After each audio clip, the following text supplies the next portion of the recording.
To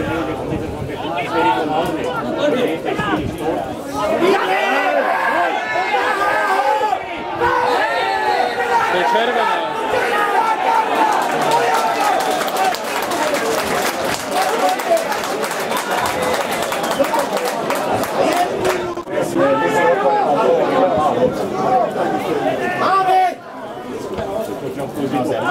To je ono. Hraj! Hraj!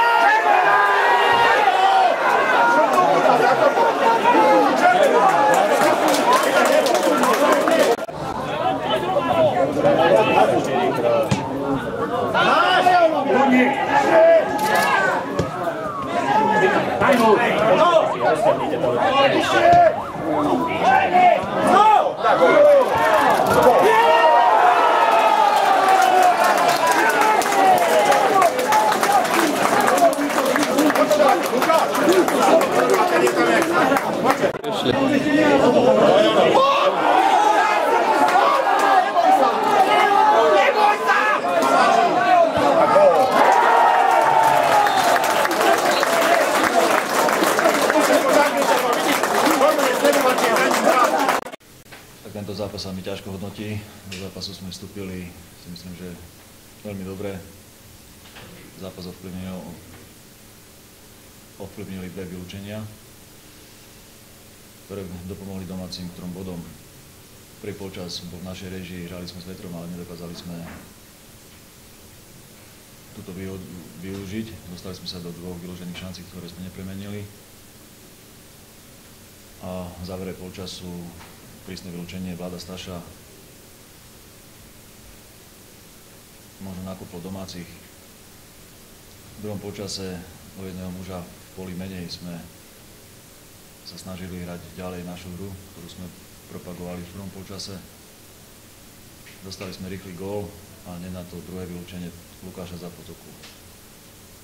Potom bolo ťažko nejakým spôsobom ten zápas zvrátiť o 2 mužov menej v poli. Ale aj napriek tomu sa chcem poďakovať za chlapcov, za bojovnosť. Ten gól, dá sa povedať, už v nastavenom čase, keď sme chybnou rozohrávkou na superovej polke ponúkli superový druhý gól, ktorý pečatil víťazstvo domáci. Bardejov a dobré mužstvo hrali vlastne dobrý futbal. Mali v držaní loptu, máme prvý polčas, hrali s vetrom. Si myslím, že tie vylúčenia boli v poriadku, tam boli ešte nejaké sporné veci, čo bránkar tam chytil mimo 16. Trošku nám tak chýbal kľud pri tom, keď sme boli o jedno aj potom o 2 hráčov viacej a pri tej finálnej prihrávke mohli sme to vyriešiť, čo sme mali také náznaky šanci lepšie riešiť a mohli sme potom výsledku svoj rozhodnúť, bolo to také nervózne dokonca, ale tak hovorím, Bardejov má dobré mužstvo, ale hrá sa na góly, my sme vyhrali, tak som spokojný.